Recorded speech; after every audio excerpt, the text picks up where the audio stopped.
दोस्तों, अगर हम वक्त को पीछे ले जा सकें तकरीबन 4.5 बिलियन साल पहले की उस आग और धूल से भरी दुनिया तक, तो हमें नजर आएगा कि जमीन की कहानी सिर्फ पत्थरों और कॉन्टिनेंट्स की नहीं थी, बल्कि जिंदगी के उठने और गिरने की कहानी है। प्री कैम्ब्रियन में हमने जमीन तैयार होती हुई देखी, कैम्ब्रियन में जिंदगी फूटी, डिवोनियन में पहले जानवर पानी से बाहर आए, और अब हम पहुंच चुके हैं उस दौर में जहां जमीन पर जंगलात राज कर रहे हैं। हवा में ऑक्सीजन इतनी ज्यादा है कि इंसेक्ट ग्रोने साइज तक बढ़ गए हैं और एवोल्यूशन अपनी स्पीड पकड़ चुकी है।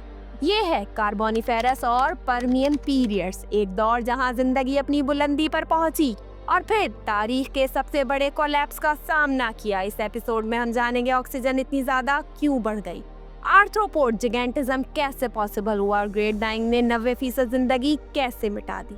तो चलिए शुरू करते हैं, वक्त की इस गहरी सुरंग में दोबारा कदम रखते हैं और देखते हैं कि जब जमीन पर सब कुछ बढ़ रहा था तब तबाही का बीज किसने बोया। स्टार्ट करने से पहले बताती चले कि अगर आपने साइलोरियन और डाइवोनियन पीरियड वाली वीडियोस अभी तक नहीं देखी तो जाकर पहले जरूर देखें, लिंक आपको डिस्क्रिप्शन बॉक्स में मिल जाएगा। दोस्तों, अगर कोई आज का टाइम ट्रैवलर कार्बोनिफेरस के जंगलात में कदम रखे तो उसे लगता है कि वो किसी एलियन दुनिया में आ गया हो। कार्बोनिफेरस के शुरू में जमीन का क्लाइमेट गर्म और नमी से भरपूर था और ऑक्सीजन की सतह आज से काफी ज्यादा थी। हम आज तकरीबन 21% ऑक्सीजन महसूस करते हैं, लेकिन कार्बोनिफेरस के दौर में 35% तक ऑक्सीजन पहुंच गई थी। ज्यादा ऑक्सीजन ने जानवरों को नए और अजीब शेप्स में इवॉल्व होने का मौका दिया। दुनिया भर में बेपनाह दलदली जंगलात फैल गए थे।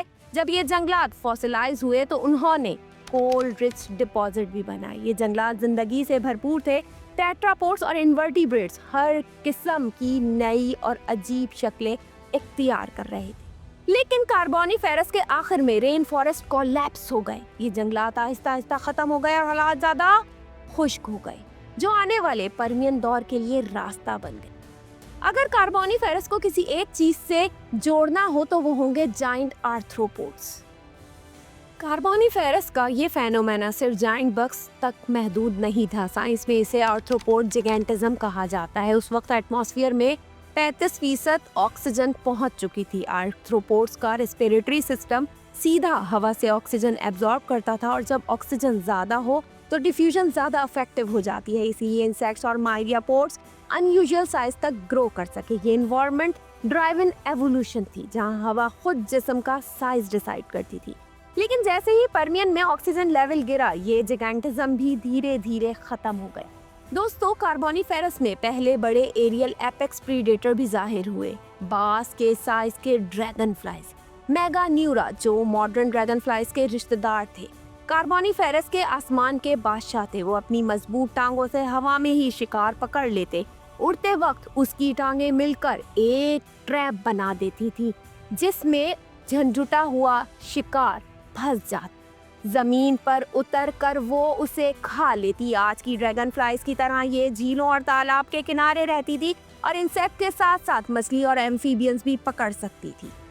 इस दौर का एक सबसे मशहूर जानवर था आर्थ्रोप्ल्यूरा, एक बहुत बड़ा मिलीपीड और तकरीबन सबसे बड़ा आर्थ्रोपोड। ये 2.5 मीटर लंबा होता था और इससे भी ज्यादा हो सकता था। ये आर्मर्ड इन्वर्टिब्रेट दलदली जंगलों की जमीन पर पत्ते और पौधे खाता। ड्रॉनी शक्ल के बावजूद ये सख्त हर्बीवोर था और अपने मजबूत माउथ पार्ट से पौधों को चबाता रहता था।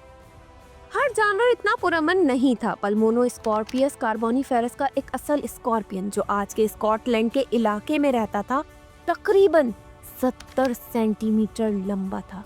ये दिन के वक्त शिकार करता था। इसकी दुम पे आखिर में स्ट्रिंगर होते थे, जो शायद बहुत जहरीले होते। ये अपने प्रिंसर से शिकार पकड़ता और फिर जहरीला वार करता। इसका शिकार आर्थ्रोपोड्स के साथ साथ छोटे वर्टिब्रेट्स भी थे। कार्बोनिफेरस के दरिया और झीलों में जिंदगी भरी हुई थी।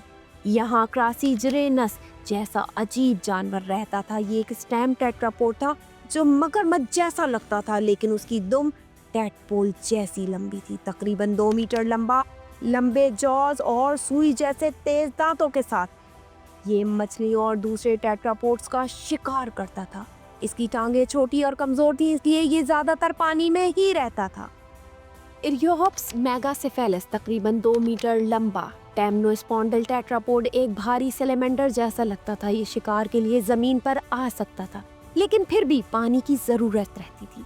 तकरीबन 318 मिलियन साल पहले कार्बोनिफेरस के आखिर में एक नया ग्रुप जाहिर हुआ, जिसे रेप्टाइल्स ग्रुप कहा जाता है। फॉसिल रिकॉर्ड का पहला रेप्टाइल हाइलोनोमस माना जाता है। ये छोटी छिपकली जैसा जानवर था जिसने सख्त स्केली जिस्म इवॉल्व किया, जो पानी के बगैर भी जिंदा रह सकता था। जब जमीन पर जिंदगी तेजी से बदल रही थी, समंदर में भी अजीबोगरीब नए फॉर्म्स पैदा हो रहे थे। डिवोनियन में उभरने वाली कार्टिलेजिनस फिशेस अब समंदर के एपेक्स प्रीडेटर बन चुकी थी, क्योंकि कई प्लेकोडर्म्स खत्म हो चुके थे। कार्बोनिफेरस का एक ड्रोना जानवर था एडिस्टस, जो मॉडर्न कार्टिलेजिनस फिशेस का रिश्तेदार भी था। इसे सीजर टूथ शार्क भी कहा जाता है। इसके दांत ब्लेड जैसे पैटर्न में दो बाहर की तरफ झुके हुए जॉस पर लगे होते थे। गियर जैसे सिस्टम की तरह ये दांत आगे पीछे होते। इसका बाइट फोर्स हैरत अंगेज तौर पर बहुत ही ताकतवर था। दोस्तों, कार्बोनिफेरस का वसी दलदली जंगल पर्मियन के आगाज पर आहिस्ता आहिस्ता कम होने लगा, जब दुनिया के बर्रे आजम आपस में मिलकर एक बड़ा सुपर कॉन्टिनेंट्स बना रहे थे, जिसे पेंजिया कहा जाता है। इस जिंदगी के लिए एक बहुत बड़ी तब्दीली का दौर था, क्योंकि पेंजिया की तश्कील ने समंदरी रवानियों को बदल के रख दिया था और पूरी दुनिया में शदीद मौसमी तब्दीलियां ले आई। पर्मियन दौर की पहचान वसी, सूखे और गर्म झाड़ियों और रेगिस्तानी इलाकों से होती है, जो सुपर कॉन्टिनेंट के मरकज में थे, जबकि कुतबी हिस्सों पर बर्फानी चादरें अब भी मौजूद थीं। जमीन पर रहने वाले ज्यादातर वर्टिब्रेट्स जानवर जो एम्फीबियन जैसे थे, उनके लिए ये वक्त था या तो ढल जाए या मिट जाए। दोस्तों, पर्मियन में जंगल अब भी मौजूद थे, लेकिन कार्बोनिफेरस के मुकाबले में कम घने और कम वसी थे। कुछ अरसे तक भारी जिस्म वाली मखलूकात इन जंगलों में परवास करती रहती थी, मगर मौसमी तब्दीलियों के साथ उनकी तादाद कम होती गई। ये दौर रेप्टाइल्स और एक नए अजीब किस्म के वर्टिब्रेट्स यानी स्टेम मैमल्स का था। पैलियोजोइक का शायद सबसे मशहूर जानवर डायमेट्रोडॉन, अक्सर इसे डायनासोर समझा जाता था, लेकिन असल में ये लाखों सालों की टेट्रापोड एवोल्यूशन का नतीजा था, जिसे पहले साइनेप्सिड्स या स्टेम मैमल्स पैदा हुए। डायमेट्रोडॉन की बड़ी किस्म 4 मीटर लंबी हो सकती थी और अपने माहौल की सबसे बड़े शिकारी भी थी। इसकी पीठ पर मौजूद बड़ा सेल शायद जिस्म का दर्जा हरारत कंट्रोल करने के लिए होता था, ताकि सुबह धूप में गर्म होकर रात की सर्दी के बाद शिकार के लिए तैयार हो सके। सिर्फ डायमेट्रोडॉन ही पर्मियन पर हुक्मरानी नहीं कर रहा था। तकरीबन 270 मिलियन साल पहले थेरैप्सिड शिकारियों का एक नया ग्रुप सामने आया, जो पैलियोजोइक के आखिर तक गालिब रहा। पिग जैसे साइनोडोन्स, जो बाद में मीजोजोइक में बहुत कामयाब हुए, लेट पर्मियन में पैदा हुए, जंगल और झाड़ियों में नीचे उगने वाली सब्जी खाते थे। रेप्टाइल्स के बिल्कुल मुख्तलिफ सिरे पर सीलियोरोसेरोवस जैसे जानवर थे, जो पर्मियन में पैदा हुए। ये पहले वर्टिब्रेट्स थे जो हवा में ग्लाइड भी कर सकते थे। इनके जिस्म के दोनों तरफ लंबी डंडी जैसी हड्डियां थीं, जो झिल्ली को सपोर्ट करती थी। ये असल परवाज नहीं थी, लेकिन ये उन्हें दरख्तों या छतों पर ग्लाइड करने में मदद जरूर करते थे। दोस्तों, पर्मियन के दौर में तकरीबन 251 मिलियन साल पहले जमीन पर तारीख का सबसे बड़ा इकोलॉजिकल क्राइसिस आया, द ग्रेट डाइंग। ये मास एक्सटेंशन जिंदगी की तारीख का सबसे बड़ा फना था, जिसमें लगभग 90% स्पीशीज खत्म हो गई। लाखों सालों की एवोल्यूशन के बाद नस्लें चंद लम्हों में ही मिट गई। जमीन पर इंसेक्ट्स, साइनेप्सिड्स और रेप्टाइल्स के बड़े ग्रुप्स गायब हो गए, जबकि समंदर में बेशुमार इनवर्टिब्रेट्स और मछलियां भी खत्म हो गई। आतिशफशानी सरगर्मियों ने आहिस्ता आहिस्ता प्लेनेट को मुतासर कर दिया। ये आम वोल्केनोज नहीं थे। आज के रशिया के इलाके में मौजूद साइबेरियन ट्रैप्स में एक massive large igneous province event हुआ। लाखों क्यूबिक किलोमीटर बेसाल्टिक लावा जमीन पर फैल गया, इतना कि पूरा यूरोप जितना इलाका लावा से ढक गया। इन इरप्शंस ने सिर्फ लावा नहीं निकाला, बल्कि कार्बन डाइऑक्साइड, मीथेन और सल्फर डाइऑक्साइड जैसी गैसेस एटमॉस्फेयर में भर दी। कार्बन डाइऑक्साइड ने ग्रीन हाउस इफेक्ट को एक्सट्रीम बना दिया। ग्लोबल टेम्परेचर 8 से 10 डिग्री सेंटीग्रेड बढ़ गया। गर्म पानी ऊपर और ठंडा पानी नीचे रहने लगा। ओशियंस में मिक्सिंग रुक गई, पानी की ऑक्सीजन खत्म होने लगी और गहरे समंदर एनॉक्सिक हो गए। एनारोबिक बैक्टीरिया ने हाइड्रोजन सल्फाइड जैसी जहरीली गैस पैदा की जो एटमॉस्फेयर तक पहुंचकर ओजोन लेयर को नुकसान पहुंचाने लगी। सल्फर डाइऑक्साइड से एसिड रेन हुई, जंगलात जल गए, मिट्टी का केमिकल बैलेंस बिगड़ गया। ये एक इंस्टेंट ब्लास्ट नहीं था, ये स्लो मोशन क्लाइमेट कोलैप्स था जो हजारों साल तक चलता रहा और आखिरकार 90% मैरिन लाइफ और 70% टेरेस्ट्रियल स्पीशीज मिट गई।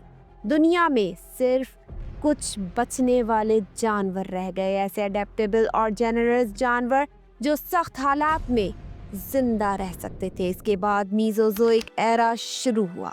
ग्रेट डाइंग के सर्वाइवर्स ने ट्रायसिक दौर में नए सनेप्सिड्स, रेप्टाइल्स, मछलियां, एम्फीबियंस और इन्वर्टिब्रेट्स पैदा किए। ट्रायसिक के आखिर में एक नया ग्रुप पैदा हुआ जिसने पुरानी दुनिया को बदल दिया, यानी कि डायनासोर्स।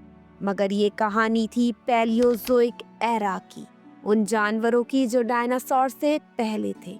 दोस्तों, साइंस का पैलियोजोइक जिंदगी के बारे में समझ आज भी इवॉल्व हो रही है। 500 मिलियन साल पुराने फॉसिल्स को समझना मुश्किल है, लेकिन नए स्पीशीज मुसलसल दरियाफ्त भी हो रहे हैं। पर्मियन के ग्रेट डाइंग के बाद दुनिया बिल्कुल खाली सी हो चुकी थी। 90% जिंदगी मिट चुकी थी, समंदर सुनसान, जमीन खामोश।